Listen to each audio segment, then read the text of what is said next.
It's really difficult to let go of something you love so much. And so it was like friends and family that were finally like, Sarah, we don't think this is just about you making this decision. Like something is really going on. I'm so curious about that decision, though, Sarah, and watching you over the years and knowing you and knowing how passionate you are about Spanx and everything you do.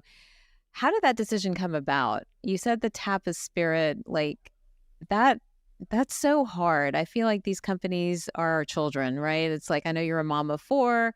It's probably your first and firstborn child, basically, that you're giving away. How like, I'm just thinking about all the women who are in a transitional phase of life. And it's very interesting with careers, right? So, with children and being a mother, I feel like there's a natural sort of line in the sand. The kids are getting ready for college, they go off to college. It's a very clear transition. I feel like sometimes in a career, it's not that clear.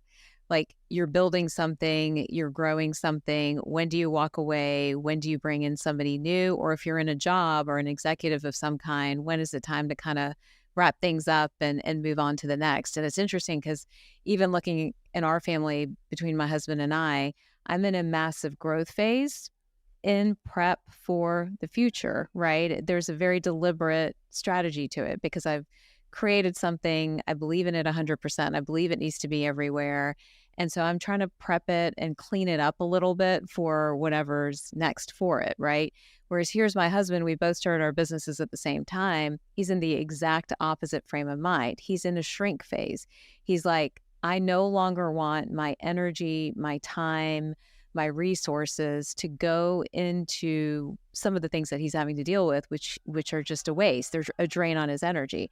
So he has made this which I think is a bold, brave decision because now the ego says, no, we got this. We're going to grow it. We're going to, we're going to do this, right? But he's made this very deliberate, intuitive decision of like, I don't deserve this. There's more for me. I don't need to be miserable every single day. I'm going to focus here.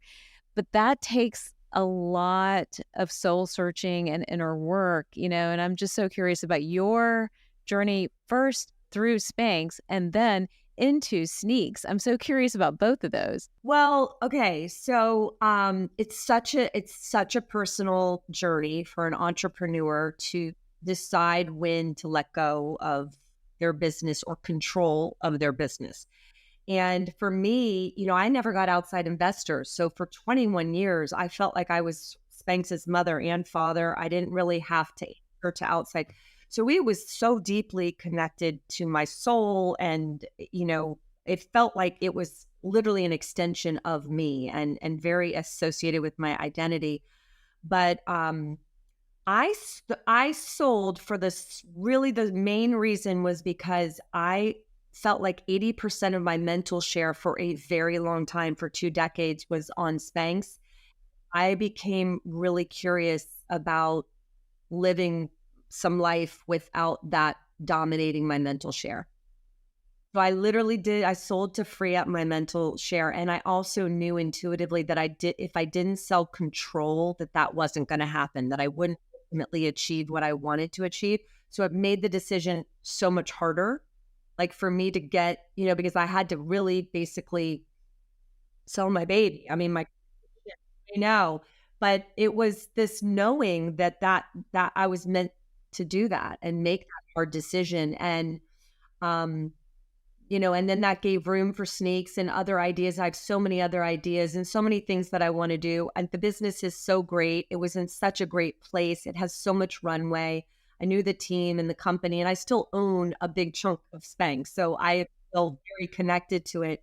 But I really did it because it's like I woke up one day and I've been thinking about it, and I'm very intuitive. And everyone would always say, when I first invented Spanx, you guys, everyone the first year was like, so what's your exit strategy? I know.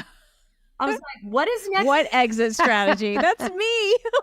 Talking about. I mean, Right. I remember finally I just started saying to all the men that were asking me, I was like, I want to exit a room and look good. That's my I love that. I love it. And they were like, oh, okay. But, and I just sort of the same way that I used intuition and really kind of checking in on asking for signs on if I should start Spanx, I started asking for signs and really checking in on when I should let it go.